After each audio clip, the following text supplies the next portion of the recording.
श्री कृष्ण केशव कृष्ण केशव कृष्ण यदुपति केशवम श्री राम रघुवर राम रघुवर राम रघुवर राघवम। बोल श्री कृष्ण भगवान की जय। राधे राधे दोस्तों, भक्ति सागर सोनिका चैनल में आप सबका स्वागत है। अब तक आप सब सुन रहे थे श्री कार्तिक महात्म की संपूर्ण कथा, जिसमें आज उनका अंतिम अध्याय 35वां अध्याय है। तो आइए कथा शुरू करते हैं। उससे पहले मैं आपको बताना चाहती हूँ कि कार्तिक महात्म के बाद भी हम बहुत सारी और कथाएं आपके लिए लेकर आने वाले हैं, इसीलिए हमारे चैनल को सुनना मत भूलिएगा। यदि सब्सक्राइब नहीं किया है तो सब्सक्राइब कीजिए। बहुत सारी अच्छी अच्छी बातें लेकर आए हैं, जिन्हें शेयर लाइक कमेंट करते रहिए। तो जय श्री कृष्ण, जय श्री राधे। आइए कथा शुरू करते हैं। 35वां अध्याय आरंभ। शौनक जी पूछने लगे कि दूसरों का दिया हुआ पुण्य मिलता है या बिना दिया हुआ पुण्य भी मिलता है। सूत जी कहने लगे कि बिना दिए हुए भी मनुष्य को पाप और पुण्य दोनों मिलते हैं।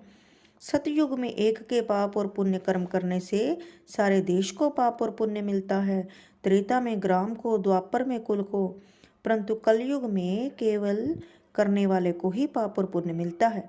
एक पात्र में भोजन करने वाले को पाप पुण्य का आधा भाग, दूसरे की निंदा करने, सुनने, मन से चिंतन करने से पाप मिलता है।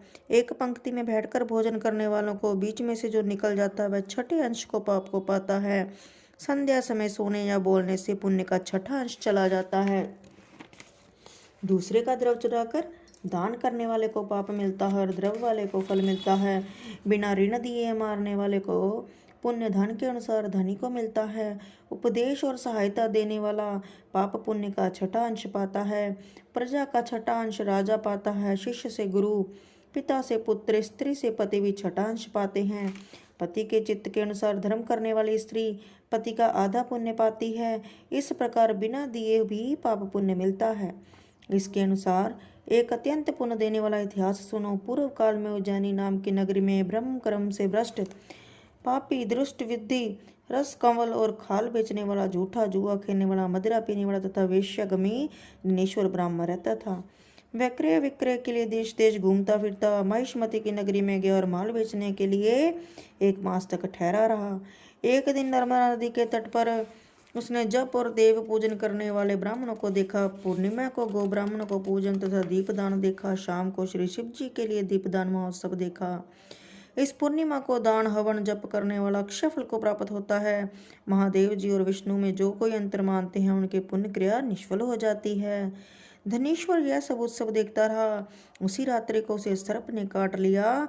तब कुछ मनुष्य ने उसके मुख में तुलसी दल और नर्मदा का जल डाल दिया। इसके बाद वह मृत्यु को प्राप्त हो गया। तब यमराज के दूत उसको पाश में बांधकर मारते हुए यमपुरी को ले गए।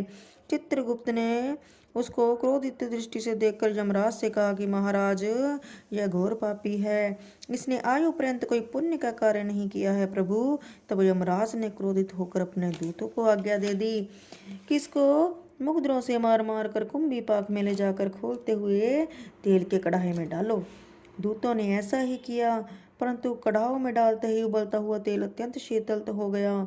दूतों ने जब यह बात जाकर यमराज को सुनाई तो यमराज को बड़ा आश्चर्य हुआ। उसी समय नारद जी यमराज की सभा में आए और यमराज से पूजित नारद जी कहने लगे कि ये धनेश्वर पापी होते हुए भी कार्तिक मास में व्रत करने वाले को सत्संग करके पुण्यवान हो गया है। अंत में नर्मदा के जल सहित तुलसी दाल भगवान के भक्तों के द्वारा इसके कंठ में छोड़े गए और इनको विष्णु का नाम सुनाया गया, इसीलिए इसके सब पाप क्षय हो गए हैं।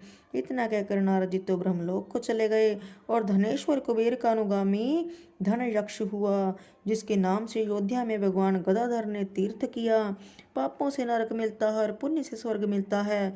जो पाप कामना रहित है वह सूखा है और जो कामना युक्त होता है वह गीला पाप होता है। कार्तिक मास के व्रत से दोनों तरह के पाप नष्ट हो जाते हैं। व्रत करने वालों को दर्शन मात्र से अनेक जन्मों के पाप नष्ट हो जाते हैं। बोल श्री कार्तिक महात्म की जय। विष्णु भगवान की जय।